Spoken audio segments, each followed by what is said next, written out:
Сәлеметсіздер ме, құрметті оқушылар? Бүгін бізде қазақ әдебиеті сабағы 7 сынып. Сабағымыздың тақырыбы Сансызбай Сарғасқаев «Тәмпіш қара» повесі.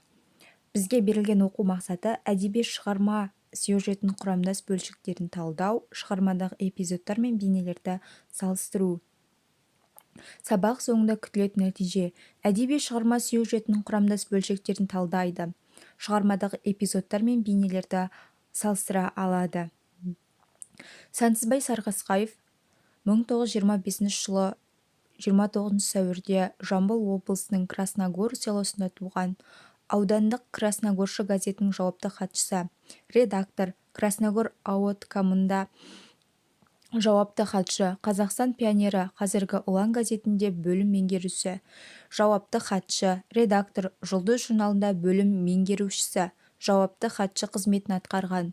Балаларға арнап көптеген повестер мен әңгімелер жазды. Ол дүниелер кезінде оқырмандардың жылы ілтипатына бөленді. Шығармалары: «Достар», «Бір отрядта», «Сәуленің жаңа достары», «Әңгіме», «Көңіл балалары», «Биіктен биікке», «Тәмпіш танау» сияқты шығармалары бар. Сансызбай Сарғасқаевтың «Тәмпіш қара» повесі 30 жылдардағы ауыл өмірін суреттейді. Повест 9 бөлімнен тұрады. Бөлімдері: танысу, тілеп алған азап, әзіл ме шыны ма, өкініш, теке қарт, не болды бізге, бұдан кейінгі күндерде, ойламаған жерден, 3 күн қалғанда. Шығарманың негізгі ойы жас жеткіншектерді адамгершілдікке, шыншылдыққа, қайырымдылыққа тәрбиелеу. Басты кейіпкер Тәмпіш қара, Шаншатай. Повесте Шаншатайға тән әдептілік, ұқыптылық, еңбек сүйгіштік қасиеттер көрінсе, Ертай бойындағы өнерге құштарлық, дүниені бала көзімен қабылдау қасиеттері танылады. Шаншатай бойындағы асыл қасиеттер әдептілік, ұқыптылық, тазалық, кішіпейілдік пен сыпайылық. Әңгіме кейіпкерлері Ертай, Бейсекүл, Иманбектерге ерекше әсер етіп, үлгі бола білсе, бүгінгі жас өспірімдерге де өнеге. Жас өспірімдер бейнесі балалар әдебиетінің жас буындарды патриоттық рухта тәрбиелеуде ең басты рөл атқарып отырғанның айқын дәлелі. Осының бәрін айта келіп, бала тәрбиелеудегі ең негізгі тірек оларды еңбекке үйретуден басталуға тиіс деген ойға келеміз. Өйткені еңбек етуге үйренген бала сабақты жақсы оқудан да, ата-ананың түрлі тапсырмаларын орындаудан да жалықпайтын болады. Еңбек етуден жаттыққан сайын оның ыждағаттыққа да арта түседі. Ұқыптылық та, әдептілік те, үлкенді сыйлаушылық та, қоғамға пайдалы үлес қосатын, байыпты, парасатты адамзат болу да осыдан келіп шығады. Повестегі кейіпкерлер ауыл балалары: суретші Ертай, Иманбек, Нығмет, Күлдері, Оңалбек. Бала тәрбиелеуде ұстаздың еңбегін көрсете отырып, балалардың мектепте алған білімін еңбекпен, тәрбиеліспен, тұрмыспен байланыстыра суреттелуі шебер бейнеленген. Кейбір кейіпкер Ертайдың өмір жайындағы ішкі толғанысы жеткіншек ұрпақты тәрбиелеуде маңызды рөл атқарады деп есептейді. Шаншатай қаладан келген көзі ашық бала. Ол «Октябрь балалары» деп аталатын газеттің бар екендігін ауыл балаларына таныстырып, Ертайдың суретшілік дарындылығын бағалай отырып, осы газетке ең жақсы суретін жіберейік деп үлкен үміт артып, Ертайдың қабілетін шыңдай түседі. Әншейінде көзге ілінбей жүретін газет тасушы теке қарт ауыл балаларына сыйлас болуды ұғындырады. Қазіргі жас жеткіншектер барлық мүмкіндіктері болса да, балалар басылымдарына көп жазыла бермейді, ал повест кейіпкерлері сол газеттің келуін асыға күтіп, тіпті ауылдан жырақта тұратын теке қарияның үйіне іздеп барып алып оқиды.